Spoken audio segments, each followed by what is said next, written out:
Govorili ste o popotovanjih, o spremljanju cirkusa okrog Formule 1. Kakšne so značilnosti vaših popotovanj, kako rokujete s temi dragimi aparati, objektivi? Formula 1 je globalen cirkus, ki poteka vseh kontinentih sveta na 19 prizoriščih vsako leto, posebej svetovno prvenstvo, ki je zelo neprimerno bolj odzivno kot mogoče sam svetovno prvenstvo v nogometu ali olimpijske igre.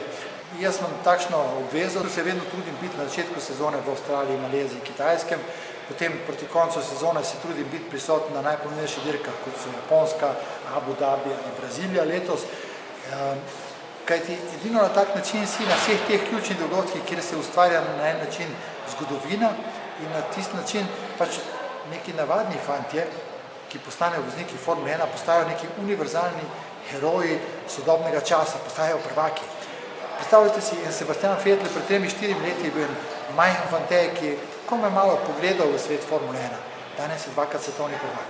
Sam imam to srečo, da sem v Formule 1 prisoten, zdaj bo kar 33 let, in da sem vedno bil v proizvodnji, na terenu. Po eni strani sem vedno delal fotoreportersko delo, ko se je dirka zaključila, sem vedno delal tudi novinarsko delo. Zadnje leta delam tudi uredniško delo. Tako da recimo v produkciji revije Autofocus poskrbim tudi za to športno in še nekatere druge rubrike.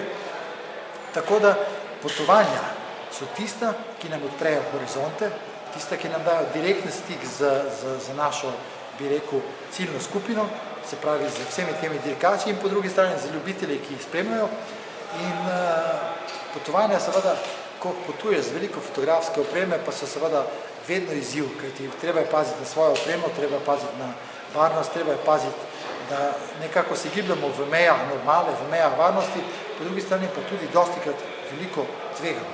Tako da fotografija je danes postala tehnika, ki ni več samo tehnika, ampak je tehnologija, ker ti rabiš veliko drage opreme, optike, elektronike in tako naprej, rabiš vedno s sabo tudi laptop, mogoče še kak rezervni disk, tako da v bistvu si potujoči studio, potujoča, bi rekel, novinarska ekipa. In pri vseh teh transferih z letalo in letalo, sploh recimo po neki daljnih deželah, je treba kar popaziti na svojo opremo, treba popaziti, da jo ustrezno pač zavaruješ, da jo imaš nekako ves čas na očeh, da ves čas razmišljaš, kako bo šlo to skozi letalo, kako bo šlo pač, ne vem, skozi neke transportne procedure. Je nujno potrebno vedno imeti pri fotografiranju formule, da nimo najsodobnejšo fotografsko opremo ali gre tudi z generacijo starejšimi aparati? Na koncu vedno govorimo o dobri fotografiji. Če je ta fotografija hiperkvaliteta ali pa samo normalne kvalitete, niti ni pomembno. Tudi danes se mogoče vsi v fotografski branži usilno ukvarjamo z neko tehnologijo, s tehniko, z temi podrobnostmi, pikslov in tako naprej. Namesto se ukvarjamo z tem, kakšne so fotografije, ali govorijo o emocijah, ali imajo sporočilo, ali imajo neko daljšo časovno obdobje svojega sporočanja, vrednosti in komuniciranja. Veste, fotografijo pogledamo 3-4 sekunde in imamo dovolj, pokaži mi naslednjo fotografijo. Danes pravzaprav smo lačni nekaterih informacij, nekaterih vizualnih, bi rekel, novih podatkov, tako da v bistvu, ko govoriva o zanimivi fotografiji, sploh ni važna absolutna kvaliteta. Važna je njena sporočilnost, važna je njena zgodba, važna je njena metafora, važna je njena, ali ima rok trajanja več kot 3 ali 4 sekunde. Tako da v bistvu fajn je, če imaš vrhunsko opremo, no da tudi če imaš mogoče zastarelo opremo, ali pa če imaš opremo, ki je mogoče samo eno generacijo malenkost, bi rekel, za absolutnim tehnološkim trendom, še zmeram lahko delaš kvalitetno fotografijo na dober način. Nekatere stvari nam mogoče seveda samo vrhunsko najboljša oprema, najboljša optika, najboljša tehnika snemanja, ampak ni to edini kriterij. Kriterij je vizualno sporočilo in seveda izražanje, ki ga fotograf z vsem tem svojim sporočilom prinaša. Lani v takšnem obdobju sem bil v neki precej hujši finančni krizi, tako da sem bil prisiljen prodati drag del opreme, 2 draga objektiva, zato da sem financiral potovanje.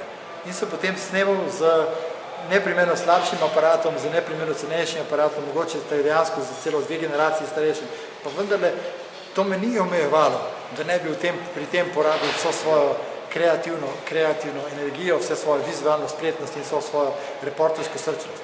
Kajti na koncu v dobri fotografiji odloča srčnost, odloča angažiranost, odloča vse ta pristop.